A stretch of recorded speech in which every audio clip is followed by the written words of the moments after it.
Hi guys, and welcome to my channel. It's good that I am owning this Alfa Romeo GT 1.9 JTDM because this gives so much content into my life, and also it gives content to yours, since there's not a single week without issues with this car.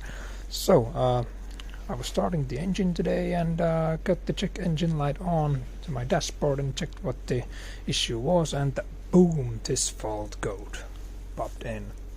So quick research from the internet, it says that it's something to do with the EGR valve. Maybe the EGR valve is clogged up with carbon and other diesel goo from the past 19 years. But first what we're gonna do, we're gonna take off the engine cover, check where the EGR valve is, and remove the EGR valve and see what that bad boy has been eaten. Let's go.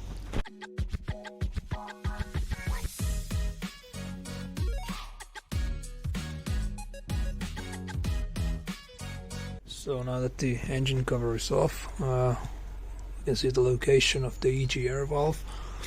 So it's right here, right there. And in this video we're not going to talk about that specific how this EGR valve works. If you want to look for information, you can find it on Google or somewhere else. In this video we're going to talk about how to clean EGR valve from all the carb and other diesel goo which is probably stored there. So how is this EGR valve connected? There's a couple of bolts in here, these two, 4 bolts on the back side of the EGR valve. There's the solenoid of the EGR valve right there, and there's the connection of the solenoid right there. So you have to take that off also when you remove the EGR valve. Also, it seems that I have to move these hoses off the way, but yeah, let's loose all the bolts and let's see what this has been eaten.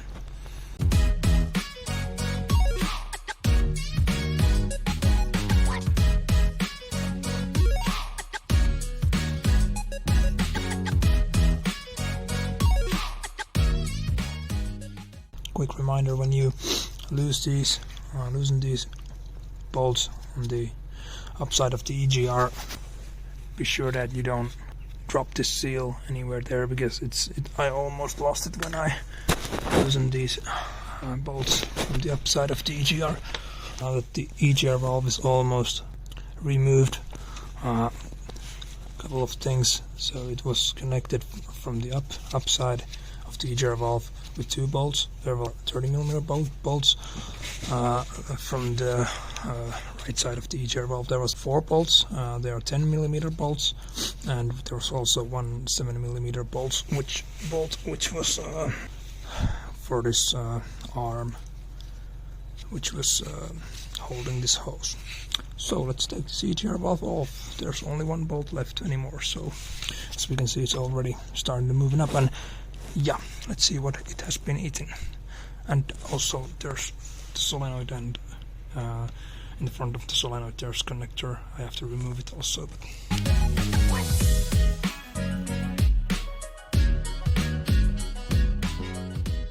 So now the EGR valve is removed, and we can see that some previous owner has had some issues with the EGR valve, because there is this EGR valve block plate installed.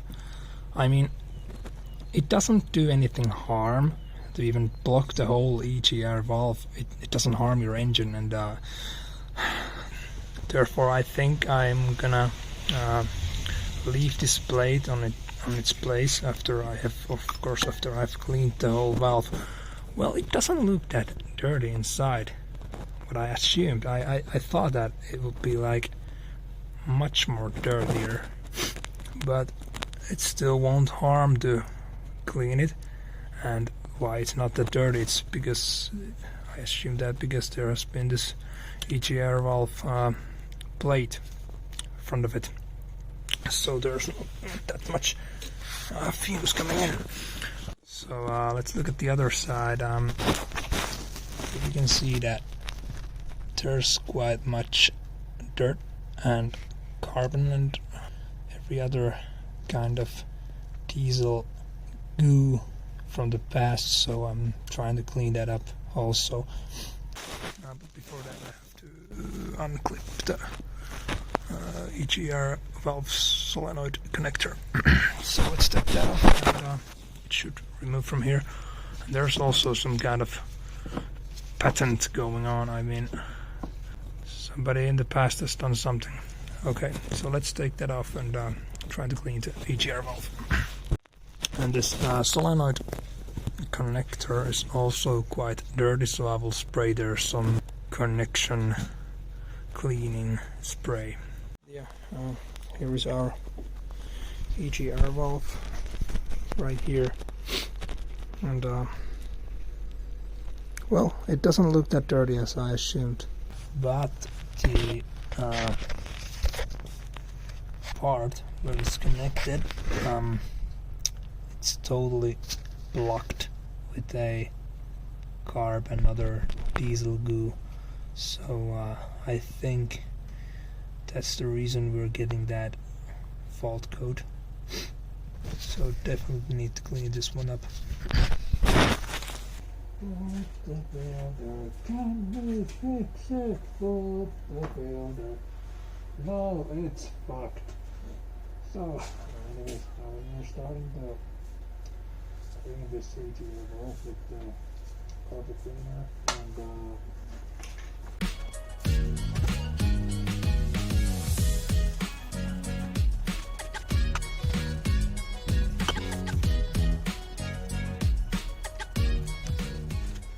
now that it's looking cleaner from this end, next thing what we're gonna do, we're gonna use the same stuff and clean the EGR valve.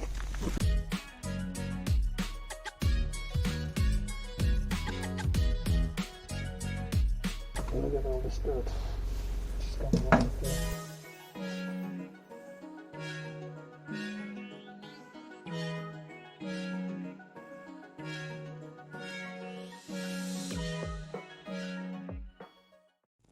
So now that the EGR valve is cleaner than it was before, I mean, I couldn't clean it all the way as good as I wanted, but still it's better than it was before.